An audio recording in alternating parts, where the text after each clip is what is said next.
Muito tem se falado na implantação de sistemas de VLT no sistema de transporte das cidades. Muitas questões precisam ser estudadas antes de implantar algum sistema de VLT. E é o que nós vamos falar hoje no nosso vídeo. Então, vamos lá!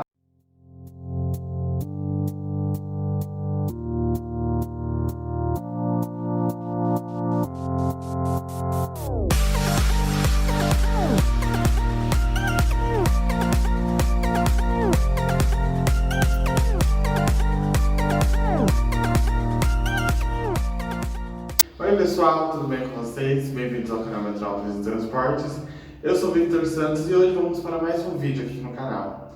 Então, antes de mais nada, se inscreva no nosso canal, curta e compartilhe o vídeo e acesse as nossas redes sociais, tudo bem? Então, vamos pro vídeo? Bom, antes de mais nada, o que é realmente um VLT, um sistema de VLT? A VLT é da sigla de Veículo Leve sobre Trilhos e ele é uma modalidade dentro do transporte ferroviário. Então ele possui muitas das suas características puxadas do sistema de transporte ferroviário comum. Por exemplo, ele transita sobre dois trilhos paralelos, ele é uma composição ferroviária que possui segmentos, então por exemplo, você tem carro líder, carro motor ou carro reboque. Mas ele também tem um diferencial, que é, ele pode circular em vias compartilhadas com os carros. Que diferente, por exemplo, do sistema de metrô, que precisa ter sua via segregada, totalmente dela para ela operar, o VLT ele pode operar em faixas existentes. Então, em muitas teses, assim, ele tem um custo de implantação muito mais baixo que um sistema de metrô. Mas vamos voltar um pouquinho na história. O VLT, na verdade, é uma modernização dos bondes antigos. Quem já viveu há muitos anos atrás aqui em São Paulo sabe que a capital teve uma ampla rede de bondes. Inclusive teve até mesmo a estrada de ferro Santo Amaro, que há muitos anos atrás era uma cidade, hoje é um bairro de São Paulo, em que havia-se um trem que saía do centro de São Paulo e ia até lá. Esse trem, diferente das ferrovias já implantadas naquela época, era um trem mais estreito e era muito menor. Então ele acabou sendo apelidado de bonde. Assim como havia o bonde da Penha, o bonde do Ipiranga, enfim, várias regiões eram atendidas por bondes. Porém, o que aconteceu a partir dos anos 50 é que a gestão pública federal, municipal ou estadual acabou deixando de investir no sistema de transporte ferroviário. E isso acabou sendo prejudicial para os bondes, que até aquele momento estavam no seu auge em várias capitais, Curitiba, São Paulo, Rio de Janeiro, e acabou sendo um transporte secundário.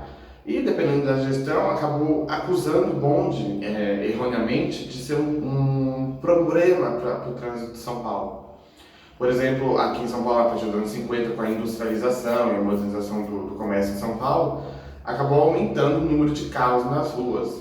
E isso, para os bondes, era um pouco prejudicial, porque embora ele tenha a sua via pronta para ele para operar, os carros sempre estavam cruzando na frente dele, o que inclusive aconteceu muitos acidentes de o bonde acabar batendo nos carros que estivessem na via dele.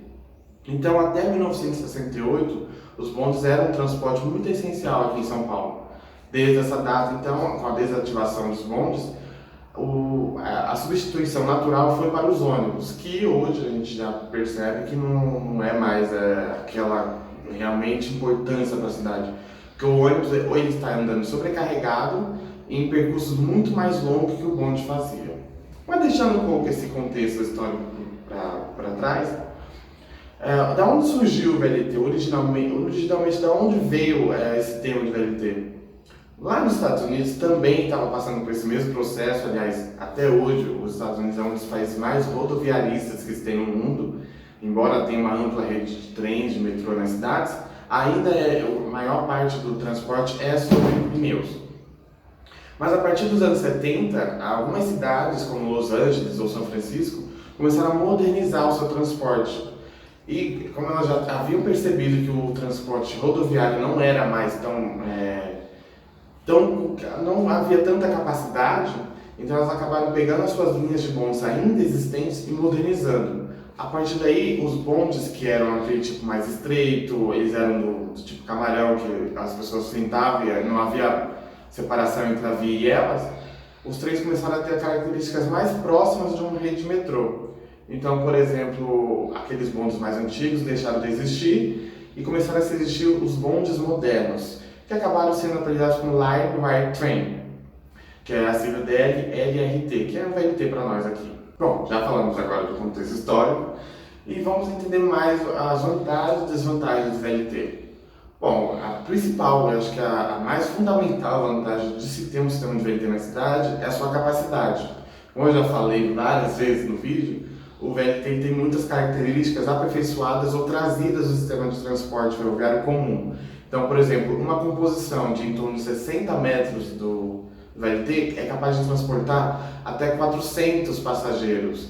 Isso dá, em média, quase 300 carros a menos nas vias públicas, ou em média 12 a 13 ônibus convencionais, ou 13 ônibus do sistema de VLT, que são aqueles ônibus mais articulados ou biarticulados. Ou seja, uma só composição é capaz de tirar tudo isso das ruas, e isso já é por si só uma vantagem enorme sobre o transporte rodoviário, que atualmente o maior ônibus que a gente tem nessa categoria de transporte urbano é o biarticulado, que transporta até 270 passageiros.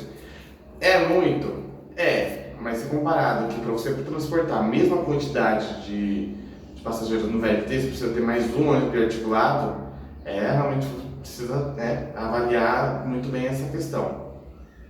Outra questão é que o VLT, por ser uma composição menor, por ser um sistema de transporte mais adequado ao meio urbano, então ele pode ser inserido, por exemplo, numa região já consolidada, como é o centro das grandes cidades.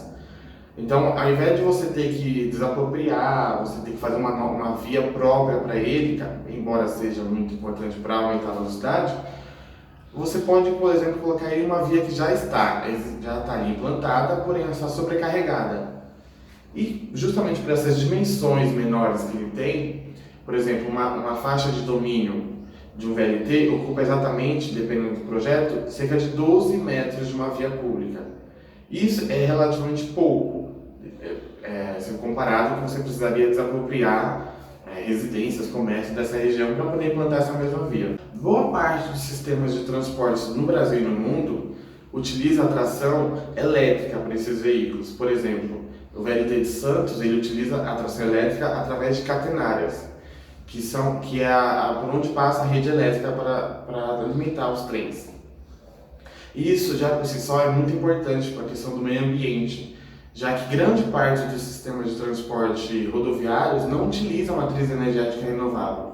Por exemplo, em São Paulo, é um absurdo, mas das cerca de 14 mil ônibus cadastrados no sistema de transporte, apenas 201 é do tipo trólebus, que daqui mais para frente vamos falar mais sobre o que é o trólebus aqui em São Paulo, e apenas cerca de 11 são do tipo elétrico 100%, que são os ônibus que não precisam da rede aérea para operar, são 100% elétricos através de baterias. Então, se parar para pensar, temos cerca de 210 ônibus elétricos em São Paulo, uma frota de quase 14 mil, realmente é uma parcela muito menor. Outra vantagem importante do VLT, grande parte dos sistemas também implantaram suas composições com piso baixo, que é o low entry, que ao invés de você ter que ter uma estação com toda a preparação para que a pessoa não caia naquele vão ou então um desnível de altura, ele já está próximo relativamente do solo, então você não precisa de degraus ou então plataformas muito altas. Mas nem tudo são flores, né? Não adianta a gente falar tão bem de um transporte e não falar suas desvantagens, que também são importantes justamente para evitar casos de erros de projeto. Uma das desvantagens do VLT é justamente sobre a sua demanda. Se não houver um estudo muito detalhado da demanda a ser atendida ou por onde as linhas vão passar, pode acontecer como foi o caso de Campinas. Lá no início da década de 90, Campinas implantou o seu sistema de VLT sobre um leito ferroviário que já existia na cidade, que era um dos ramais antigos da FEPASA, que aliás foi ela mesma que implantou e operou o sistema de VLT. Embora ele tenha sido um sistema muito citado por aí, um dos problemas justamente dele foi que as suas estações e a própria linha do VLT não passavam por onde era necessário, não atendia pontos importantes dos bairros, e a própria estação central, ironicamente, não ficava no centro de Campinas, ela ficava relativamente distante de onde realmente seria importante atender. Então, por muitos anos foi um sistema muito criticado, porque a demanda nunca conseguiu se transportar totalmente, já que a capacidade do sistema gerava ali em torno de 75 mil passageiros por dia. Ela, em seu auge, transportou cerca de 5 mil passageiros, foi muito abaixo. E o sistema ferroviário é muito caro de se implantar e não ter demanda para pagar aquele transporte. Então, se você não fizer um estudo muito detalhado, a linha acaba ou transportando menos do que ela consegue, ou transportando mais do que ela consegue. Que também é um problema, porque, por exemplo, a linha 3 vermelha do metrô, ela é uma das às vezes mais sobrecarregadas do sistema de metrô no mundo. E justamente por ser a mais sobrecarregada, ela tem muitos problemas de superlotação, o deterioramento dos trens, porque os trens vão estar em uso constantemente, sem pausas, então isso acaba prejudicando o transporte em si. Outra desvantagem é porque justamente é um sistema de transporte derivado da ferrovia, suas características principais são muito caras. Por exemplo, a via para esses trens operar é cara de você adquirir, implantar IMA, fazer a manutenção. As composições ferroviárias são muito mais caras do que um ônibus, por exemplo, e implantar esse sistema é relativamente mais caro. Se você comparar um custo de implantar um corredor BRT e um custo de implantar um sistema de VLT, é muito alto. E isso também precisa ser previsto em projeto, como eu já falei, em um estudo de demanda. Outro problema é que, por exemplo, justamente por andar nas vias compartilhadas com os carros, se não houver uma reeducação de trânsito, sinalização e um cuidado maior entre esse conflito de tráfego, pode acontecer acidentes, pode acontecer batidas no trânsito. Então é muito importante que o projeto preveja tudo isso para que o sistema de transporte VLT seja mais do que um sistema a mais na cidade, mas seja um transporte eficiente, seguro e ágil para as pessoas que vão utilizar. Bom, falando já sobre isso, uma das facilidades do VLT foi justamente no Nordeste, onde havia várias linhas ferroviárias antigas em operação, para não deixar de atender aquela população que precisa daquele transporte por ser mais barato e ser mais eficiente que o ônibus.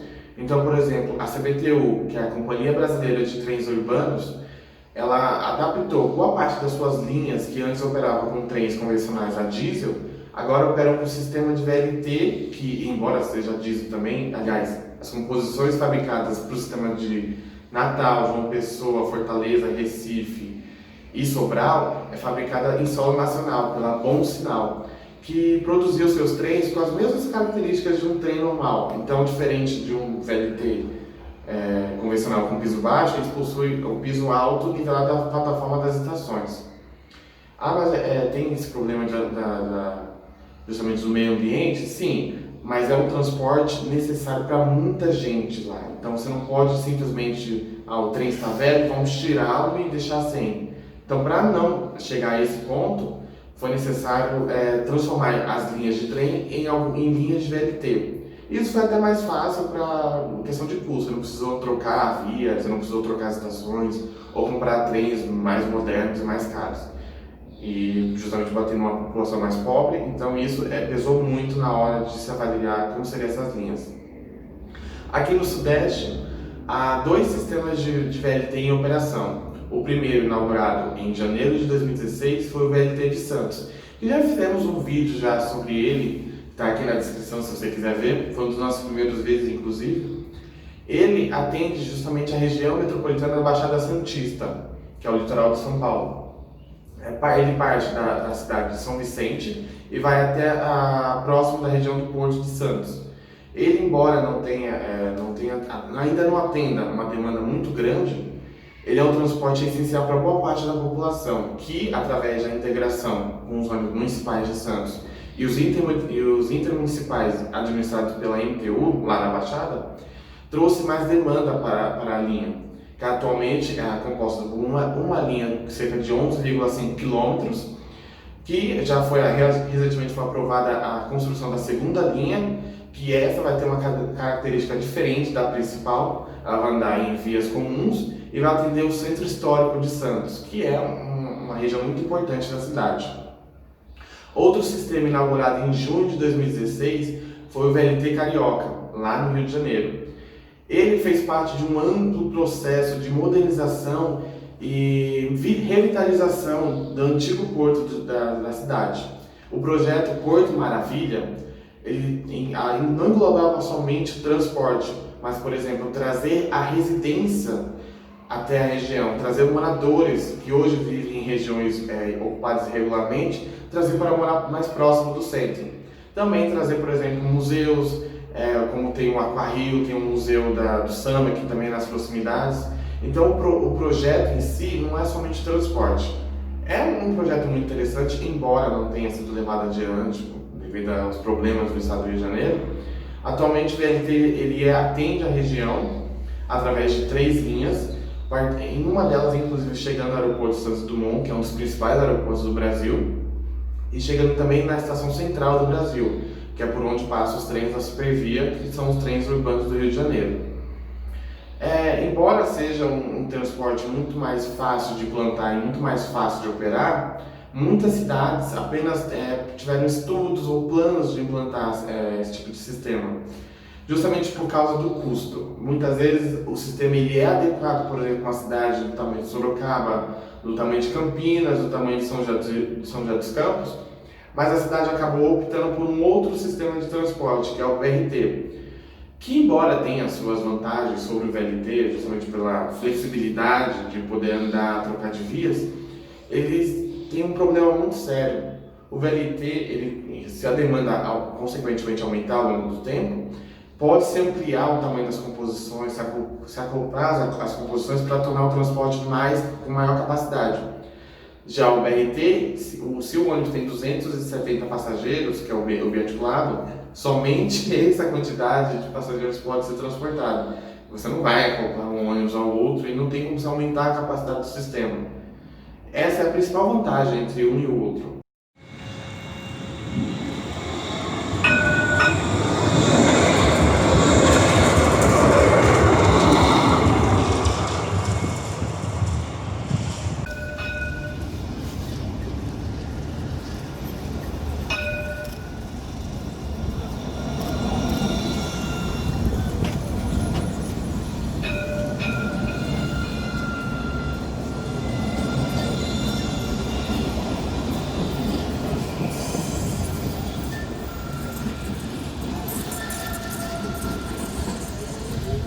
Bom, falei tudo sobre o VLT, mas é importante ressaltar que todo transporte coletivo ele precisa ter a prioridade de atender a maior parte da população de uma maneira ágil, segura e confiável.